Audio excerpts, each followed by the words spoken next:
Hey everybody, let's talk about the perfect resume. If you're trying to write a resume or overhaul your resume and get it into condition where you can use it to apply for jobs, you've come to the right place. Let's talk about this. Now, here's an article that appeared on Glassdoor.com recently called The Perfect Resume Looks Like This by Emily Moore. And when I say recently, I mean relatively recently, but it's still valid.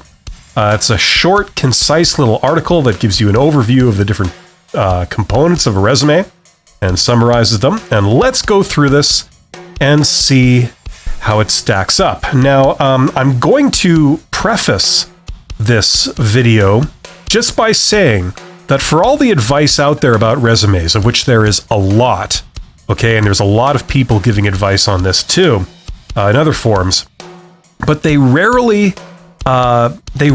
sort of preface what they're saying, the advice they give, by explaining that, first of all, there's no such thing as a perfect universal resume, okay? The resume for somebody that's maybe coming out of school and getting their first career type job, that's going to be different from someone who is a consummate professional that's been in their industry for 25 years. They've worked their way up to a middle manager and they're looking to get an executive job. Their resume is going to look quite a bit different from the resume of the student.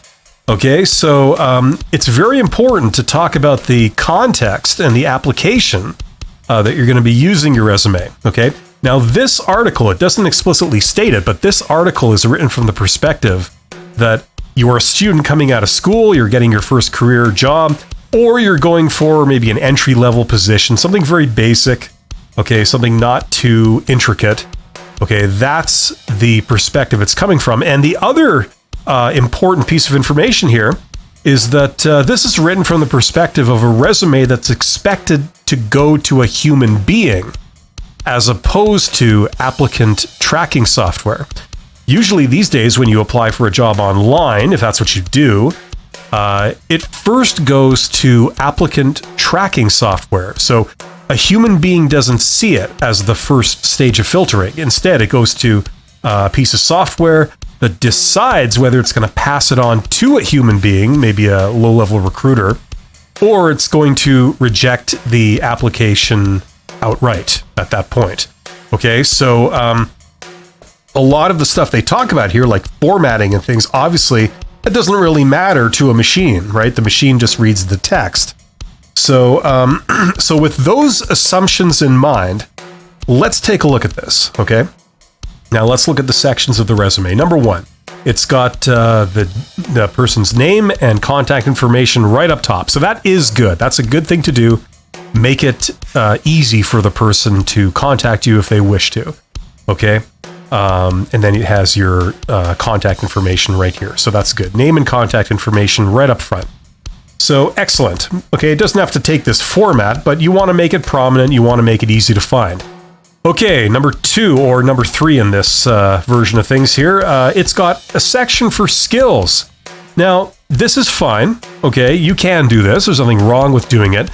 The one caution I would put is that personally for me, I don't want these to be too generic. If you say something like problem solver and people person, that's a little bit too generic for me, a little bit too general. I would be more interested in seeing specific skills, okay? But that's just me.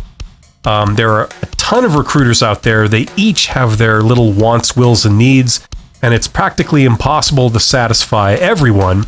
So we're going to try and avoid talking about these little intricacies. We're going to talk about more generalities that are more universally applicable, okay? Then you have your experience, okay? You've got a section here. They've called it prior work experience, or you could just call it experience.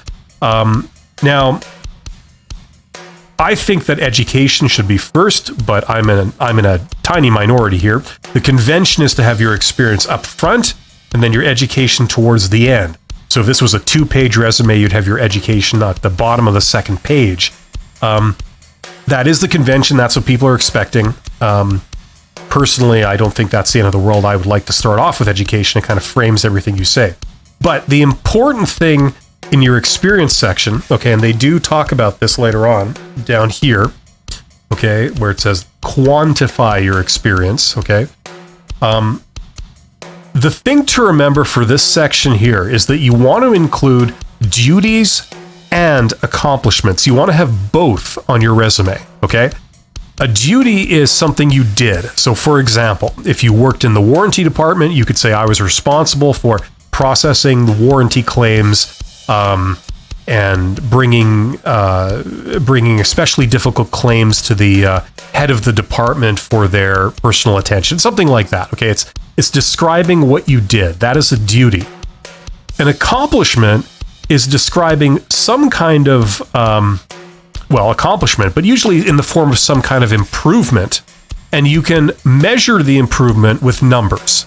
Okay, either in terms of units or in terms of money or in terms of percentage change. Okay, so what that might look like is you could say, when I was the supervisor of the warranty department, I improved the efficiency of the warranty department. We went from processing 200 applications a week or 200 warranty claims a week to 350 a week on average. Okay, that's an improvement of whatever percentage. Okay, so that would be an example of an accomplishment. Now, the reason why I recommend that you put both for every job that you list is because whether you're dealing with a recruiter who would often care more about duties, or you're dealing with a hiring manager who would often care more about accomplishments, okay, regardless of who is reading your resume, it will have something that speaks to them. Okay, that's the idea behind this. Don't just list duties or just list accomplishments. Instead, have them both. That's a key point here. Make this a good resume that will appeal to the various people that are likely to read it. Okay. Then you have your education. Now, this article makes a point about putting grades. Okay, that's completely up to you. If you have just come out of school, yes, you can include your grade. That would be pertinent. But if, let's say you have 5 years of work experience and you're talking about the education that you received 5 years ago, a grade or details about it is not really important anymore. Okay, so if you're just coming out of school, yes, by all means, give information about your education, your GPA, and maybe individual courses or training you received. But if you are not coming directly out of school, if you're coming out of a previous job, then including all that fine detail for your education is not really necessary. It's completely up to you. Now, they have a section in here called additional experience, okay? You can call it various things, like special skills or something like this. Usually it comes at the end of your resume. Traditionally, this section does go at the end, okay? And this is where you can list a few miscellaneous other things. Okay, now here, I don't know if you can see this, but at the very bottom, they've got avid cyclist and jazz piano player. Well, in the majority of cases, this would be irrelevant to a recruiter, okay? However, there's one really, really useful thing that you can put in this section, okay? And that is volunteer experience or anything that you've done, like any course you've taken that is some form of self-improvement, okay? It has nothing to do with the experience that you've gotten up here. It's something you've done on your own. And this is very important because volunteer experience and self-improvement type activities, okay, especially if they're pertinent to the job you're going for, they are extremely powerful because all the things that you did up here, this was stuff that, for all anybody knows, you were required to do it to keep your job. Okay, you were forced to do it. Okay, a lot of times that's how these things go. However, if you have volunteer experience or you have self-improvement stuff like extra education and things like this that are relevant, this is powerful because this shows a recruiter or hiring manager where your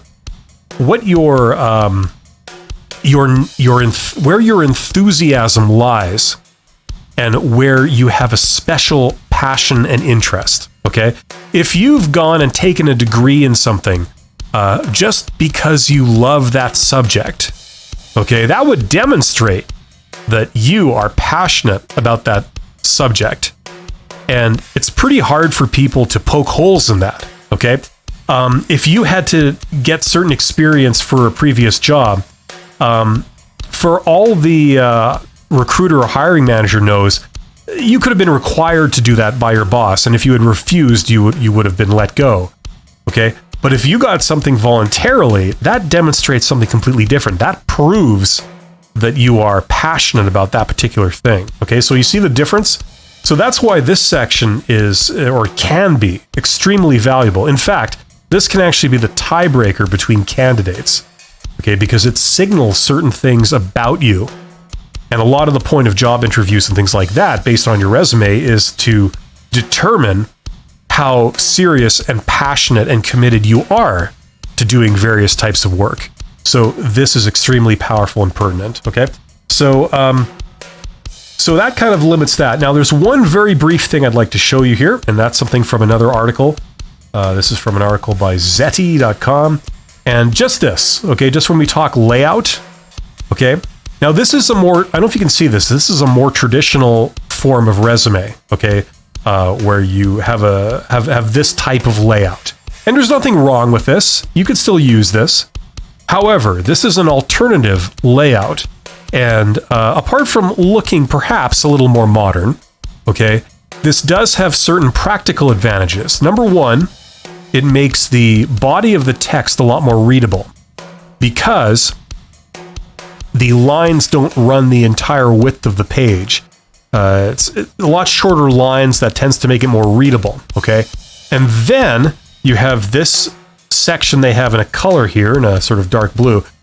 This provides the ability to give a summary. So what they've done here is they've used this space to provide a summary of the candidate's vital statistics. Okay, almost like the headlines, the cliff notes, okay, the important points. So that can be a very good format to use because not only does it improve readability, it also allows you to draw out important information. It makes it much more readable by a person, okay? So just to conclude, okay, this is from the perspective of having a resume that's gonna be read by a human being, and you're going for something below a middle management position, okay? Either an entry-level job or a lower-level job, or perhaps a supervisor or a frontline manager type job. This resume format is perfectly fine. Now, this is a one-page resume. Most resumes will be 2 pages, and I advocate for a 2-page resume if you have enough material. But I would not go to a 3-page resume, okay? Even if you have, a 25-year work history, I would really learn to summarize it into its key points. And it's going to look similar to this. Now, it's not really possible to get into more specifics because it depends on what level you're at, what industry you're in, the nature of the job you're going for, and the nature of your background. Okay, if you have a very diverse background, you've hopped to various industries and have gotten experience from many different industries and things, and it might not all be pertinent to the job you're applying for, then you might want to sort of be very selective, and your resume is going to look different than someone just coming out of school that doesn't have a ton of experience here, okay? Now, in this article, just one other point, in this article they talk about, I don't know where it is exactly, but it says something to the effect of, don't be afraid to put positions on your resume that are not directly pertinent to the position you're applying for, okay?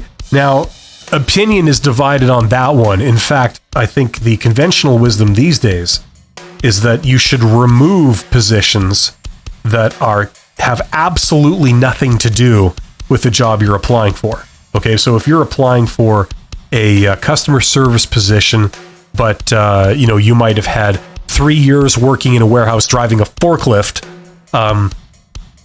you might not want to include that because it sort of muddies the waters, as it were. It makes you not look like the perfect candidate to some recruiters. Okay, it's not a universal sentiment, but it's a popular sentiment. Okay, you're going to have to exercise your own a judgment here on how to do it.